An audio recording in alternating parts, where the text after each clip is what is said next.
So my first question is like, what inspired you to become a filmmaker? Like, how your filmmaking journey started?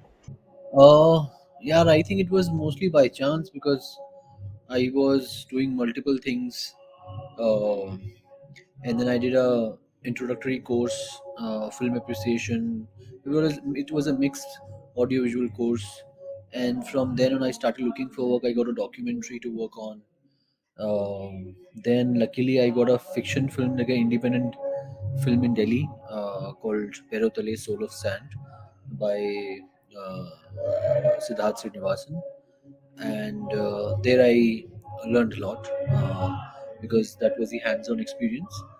Um then from there on, I kept working on one project after another till 2013, when I made my short film called Akhir, and then I started freelancing, picking up projects. Then I kept making films. Like after a few years, I made Amma Meri Mother, which was on agrarian crisis of Haryana, and then I made Kala, which was qualified for Oscars in 2020 after winning the CineQuest, like the best film at CineQuest Film Festival in San Jose, and now this film. Yeah, in between, I did Kora, the Netflix show. I worked on it as a second unit director and associate director. So that was also a fantastic experience. Uh, so yeah, I mean, it all started like gradually. I mean, it wasn't planned like that. Um, Although I wish that I would have. I mean, I wanted to do much more, which I think now I'll be able to, because now the things are more on track after this film. Because last film was during the lockdown and we couldn't travel much. But the film did well for itself. It traveled a lot. Yeah. So the appreciation course was the FTA film appreciation course or something else?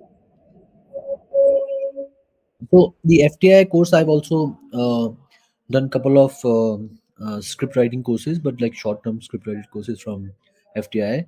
This was like early on. I did this a course from Sri Aurobindo Institute, which is in Adachini, Delhi. Yeah, more of a like a good place to start with, but like more of an introduction. We got familiar with what's what. Uh, but then yeah, like the most of the experience, like practical experience, came from the projects that we worked on. Yeah. So as you said, like you worked on Cora, a web series, and as an associate director. Like, what's the job of an associate director, and what was your experience in a web series, which is a different format? Not as such it tells a story, but a different format as compared to films or short films.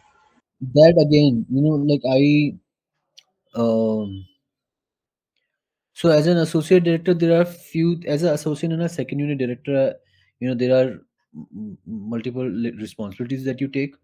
But with me, what happened was I just joined the project without having any designation in the beginning, and I was doing whatever I know I could do. Like I was working on it as I would work on my film, doing everything and whatever possible.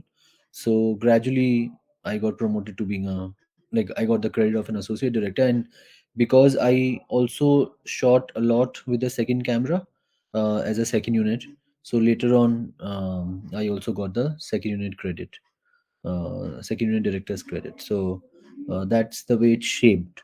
But if somebody would join, as an associate director and pitch as an associate director, it would mostly be, working very, very closely with the director and its vision and his vision, his or her vision, and seeing, and making it possible and helping the director to, to do whatever is possible, and whatever they want to do, whatever they want to achieve, is the main job of the associate director.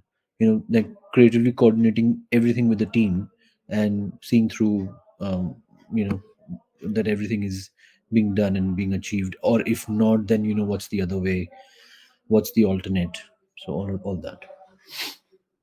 So let's talk about your latest film, Ballad of a Mountain. Like how the idea came for the story. So the idea, I think I've had this idea for a very long time, that I want to do something on education. And I, during my travels to for documentaries to the places like Uttarakhand, Himachal, Haryana, UP. I have worked very closely with the people on ground and with the marginalized communities in different projects. So that opportunity and that those projects gave me an opportunity to understand the stories, the politics, the limited resources that people deal with, and what they go through. So in all of that, I like personally, I think education can help a lot in terms of cognitive ability and your logical thinking process. So I thought that what could be the solution, and what is not there, what is not available to a larger audience, larger not audience, larger people, larger public.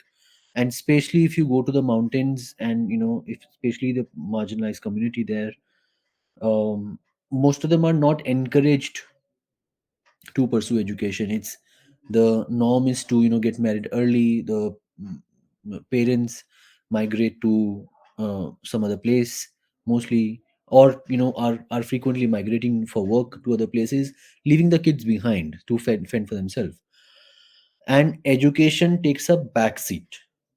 So if that has been the norm for a very long time and continues, how will it change? How will it help? So I just wanted to have my view and opinion there, that okay, maybe this could help. Maybe if somebody focuses, maybe if one should take this route, maybe it can help. Maybe it can help the community grow, or the family grow, or the person grow, definitely. So this was the idea. Then of course, derived from my father, derived from my close friends, sisters, two sisters I know, um, derived from a lot of other people, but closely from these two people that I've derived the story from. And once we went there, I think the once you go to the real location and work with non-actors and the kids from that region, the story evolves, because we added a lot of things. We added how it will translate, how locally it would happen, then rather than me looking at it from a Delhi eyes, city eyes. So then it developed like that. Yeah. And working with the children's, like how difficult for it was, and how much pre-production like it was required to make them like to learn them in front of the camera. Yeah, so the planning and the pre-production was a long process, and I usually this I learned from very beginning, from when I was working on Peratale with Siddharth Srinivasan. That pre-production is the most important part. So that's kind of in me. Like whenever I'm preparing something, whenever even the smallest thing, I know that to execute it to take 2 days or 5 days or 10 days, or whatever the time. But you can only do that once you have planned it perfectly, and there is nothing called perfect. So whatever you plan, you have to have a backup plan. So the one thing is talking in terms of like a theory, that this should happen, that should happen. One thing is that bringing it to practice. So I think by now I am used to doing good pre-productions. In case of anything, we just went there with the help of a friend. He's a fantastic filmmaker from Uttarakhand. From Almora. His name is Abhijit Fartial. He's made great films. So we contacted. I mean, we were going anyway. So me and my wife. So we traveled there, and then we contacted him, and then he introduced us to this place, beautiful place called Kasar Devi.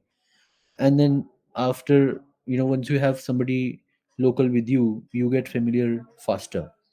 So we spoke to a lot of people, we met a lot of people, we started going to the houses to bring in kids. And this was during the lockdown, so everybody thought that some teachers have come from Delhi to take the workshop, so everybody was willing to send their kids out. So we wanted about 6 7 kids. By the end of 10 days, I think about 40 to 45 kids were showing up from different villages because the word spread, that there were some workshops going on. So which was good for us because we did some work and then it resonated, and we met a lot of different talent. So from there on, we had no clue how to go about it, because with non-actors, with the regional local kids, you cannot introduce them to idea of a film very quickly, and it's better not to do it also. So we thought that we know how to make a film. We just need somebody who's willing and basically looks the part.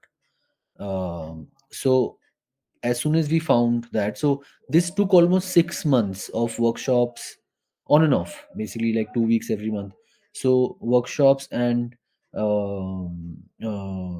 training before we shot it. So once we had the kids that we wanted to work with, we had the locations, we just went ahead. And this is so during all those 6 months, we were constantly planning, doing the pre-productions, thinking, changing the script, adapting it according to the resources there, so that not to make it look, over empowering for the people, for the kids who are not used to filmmaking. So the style was always, not to say action, not to say cut. It was always, the hand movements, and the crew was in sync. I had a fantastic crew. So that's how we did it. Like if I'll talk about the scripting and the pre-production part, like how much time it took. Like, Scripting, and the scripting, though, it kept on happening even while the when we were editing it. But yeah, I mean, I understand your question. So 6 months, I would say, uh, from like script and pre-production all. I had a story which was part of a competition, in NYU Tisch. I was doing this course from NYU Tisch University in New York. I mean, this was not the course from the university, but by the professor who taught at the university. And during that time, we wrote several scripts, and one of this script was part of that competition, not the competition, the submissions that you do at the end of the course. And this was in top three, and the comments was very good. So from then on, I had this thing that, okay, I always wanted to try children content. And then once we went to these locations, I earlier went to Himachal, but I thought I should explore more. The moment I landed up this place, I fell in love with this place, Kasar Devi. And once we reached there, then when we saw the kids, I wrote many different drafts. You can say that everybody was an active part of it, because I was just observing what I could do to tell this story. So I had a story in mind, but the screenplay was written there itself during the workshops. okay. So like during the shooting process, like it was a self-funded film or were there producer attached to it? Yes, yes. I mean, all these films that we have done till now are self-funded.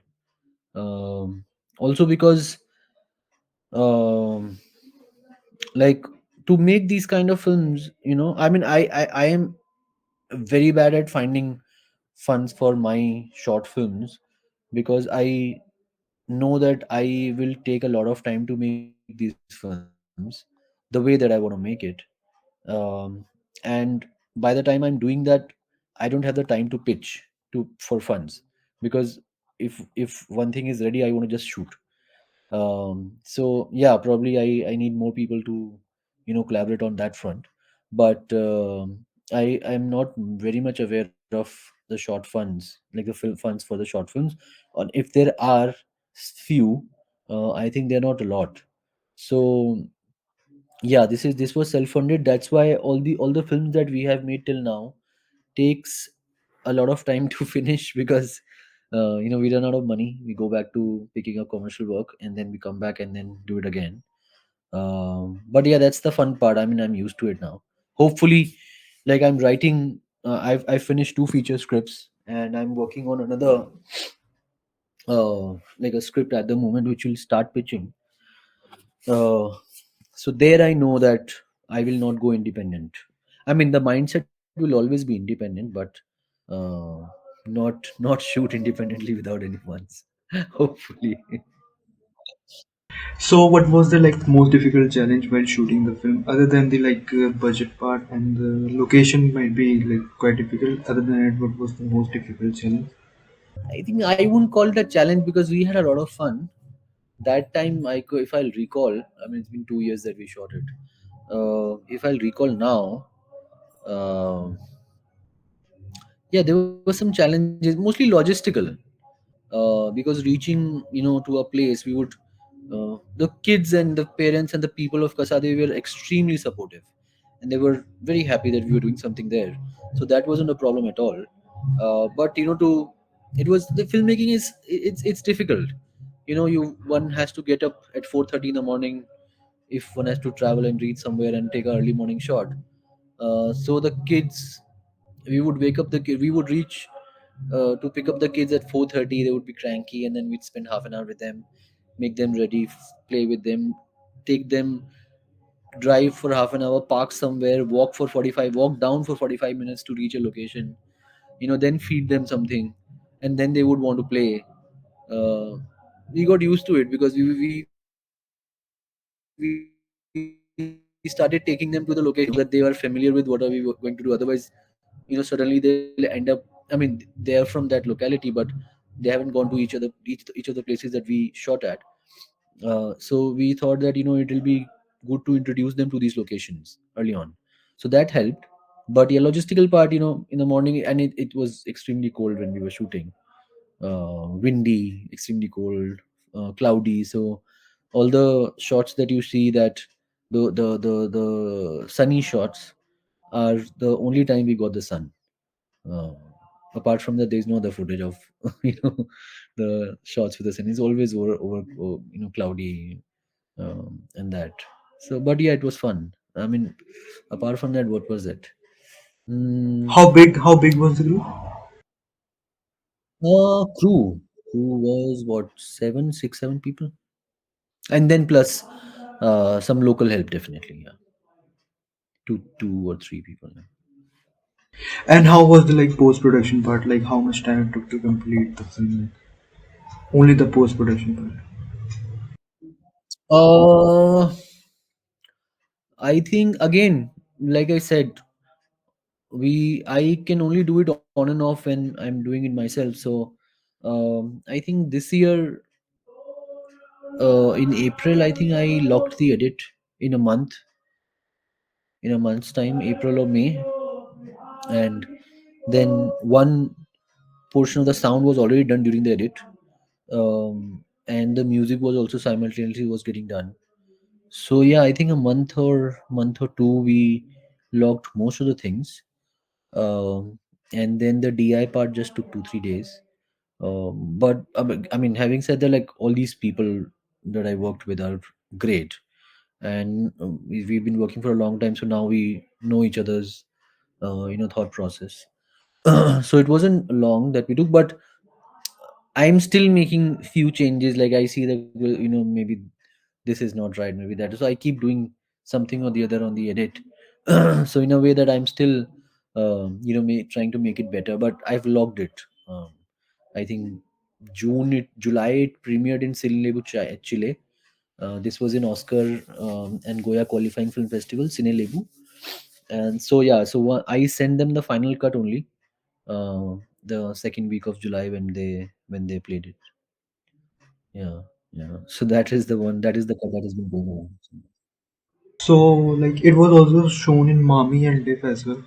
So how was the Yes, audience reaction with it? And you might have seen the film in big screen. Like how was your reaction as well? I am. Always very very happy, and I feel privileged actually, because this year Mami happened, then Dharamshala, and then Ifi, like in a row. This has never happened with me. Earlier, we have been to Dharamshala and Ifi together, but I never applied to Mami earlier because I never knew that Mami takes short films. So, this was, I remember, Anupma Chopra. We met in Lucknow during the launch of our film on large shots, a previous film, Amma Meri Mother. So she mentioned that, why don't you submit to Mami? I said, I never knew like that, Mami takes short films. Never heard of it. So this year I wanted to. So when we got the selection, we thought, okay, I mean, the film is going to be for the first time playing for the Indian audience, and the reaction was great. I was surprised to. I mean, when you're in the process of making a film, you know that there are challenges and you're dealing and you're overcoming many obstacles one after another. So you forget to think that, I mean, you are the most critical about your work.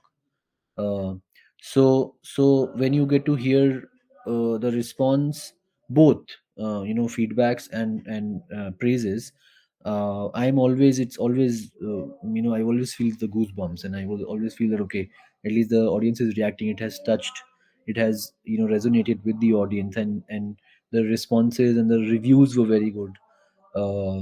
So yeah, it was a fantastic experience at Mami, and Mami is great. Mami made sure that all the filmmakers are together, all the filmmakers are meeting each other. They provided the space and the platform for everyone to be in one space many times, so that there are interactions happens, and people meet other people, and you feel important. If your film is there at Mami, they make you feel very important. So currently it will be screened anywhere. So after IFFI, it won at Tamil Nadu Film Festival, the best film there. It also won the Best Kite Award at Ahmedabad Children Film Festival. It also won. There was an honorable mention at Light and Dental Children Film Festival, Australia. It's gonna be in Film Olympiad, Germany, and it's also playing at Los Angeles International Children Film Festival in May, I guess, around that time.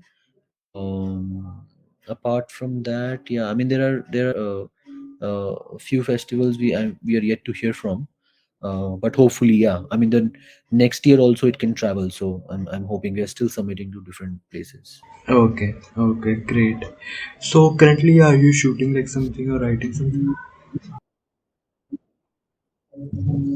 I am, yeah, I'm writing. I'm writing full time at the moment, and yeah, I'm not shooting anything. I mean, I'm not shooting a film, but yeah, I'm shooting a lot of brand films. I mean, I'm open to pick up work, so I'm picking up commercial work.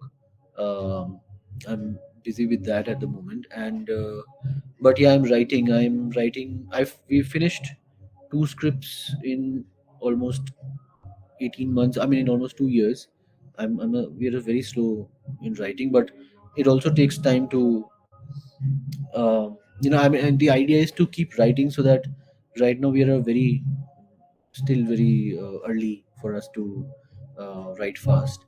But yeah, I mean, so that is, those two are finished. One is a feature length of the same film, Ballad of the Mountain, uh, and another one is a thriller. One I'm writing is as a fantasy, but drama fantasy, set in North India. And there is another one which we are researching on, which is set in the mountains.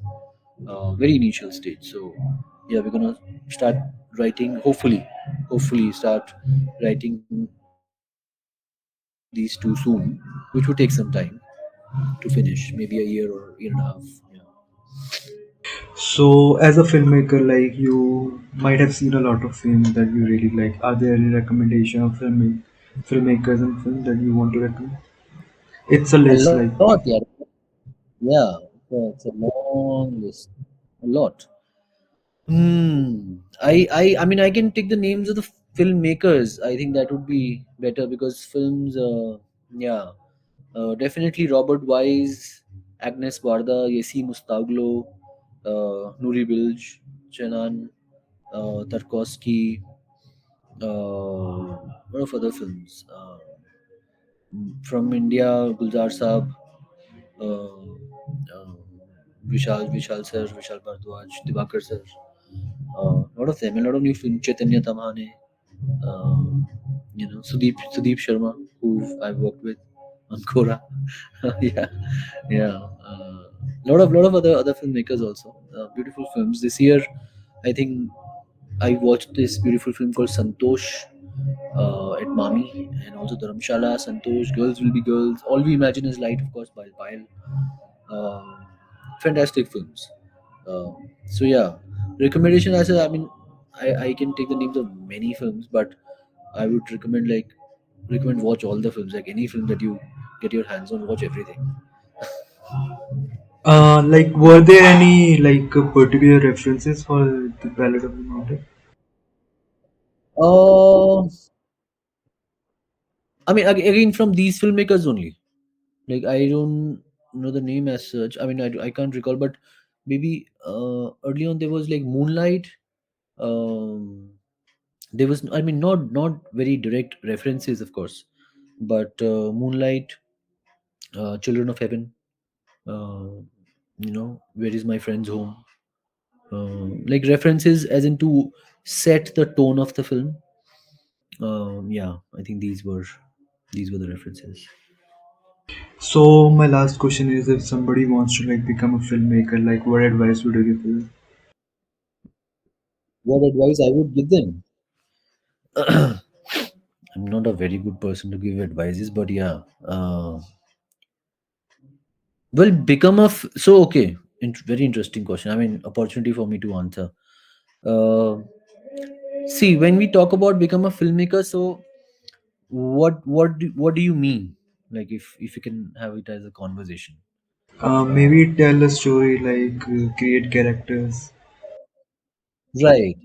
So that for that, if you think that you want to now, right now, especially, there are n number of resources and gadgets with which you can start because of social media and the film festivals, and you can reach out to anyone, find casting, find crew, apply to festivals, so or apply to film schools like FTII, SRFTII, LV Prasad, or any other. There is one FTI now in Arunachal. I got to know recently. So that could be the start. If not, then it's always good to you know shoot something, see if whatever what you're trying to say is being conveyed, can you convey it or not, then judge and take feedbacks that why not, how can you improve it, and then redo it.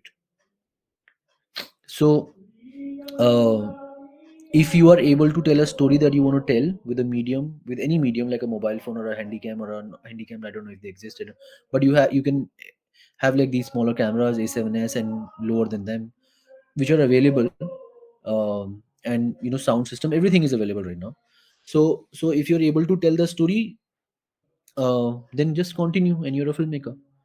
The I mean I get asked this question few times and I understand it differently. That's why I clarified, but I will elaborate more on it. That is that for me it's a like I got this clarity very recently also for myself, that to be a filmmaker you have to just make a film which is not associated with money. If you associate it with money, then you are doing what you want to do but not acknowledging it, and the monetary part will be the acknowledgement for you, which kind of confuses everyone and also the people who want to pursue it, because most of the time I see filmmaking and any other business or any other thing is difficult. It's just that you get used to it. You get used to the difficult part of keep making or keep dealing with the situations. But in our case, that we haven't stopped, even though the situations, you can say, are not what we expect, but I don't think anyone can say that they have a lot. Like even if the people who we like and whose films we watch would still say that they haven't, because you're always thinking of more, you're always thinking to do more things in your mind. And but I think limitation also helps, because you are then tend to and forced to think that how can you talk about it more, and then you like you like it more when you execute it, when it turns out well. And also one should know that not every idea will translate in one go. You know, if you are making a film, if there are 100 scenes, whatever scenes, like 30 40 scenes, 100 pages, there are few scenes which are better than your expectations, and there are few which you expected that will do better but doesn't work as much. That's a process, you know. You because then you think that in the next film I'll do it differently, I'll do it better. So when you talk about an advice for a filmmaker, new filmmakers who want to become a filmmaker, is just that don't think a lot, just start small, think, see, research, do everything, read, watch films, talk to people, take feedback, travel, go to the festivals, watch a lot of films, you know, be a part of the discussions, but don't hold back. Do it. Do it. Learn, accept the mistakes, learn, redo it, and then repeat the process.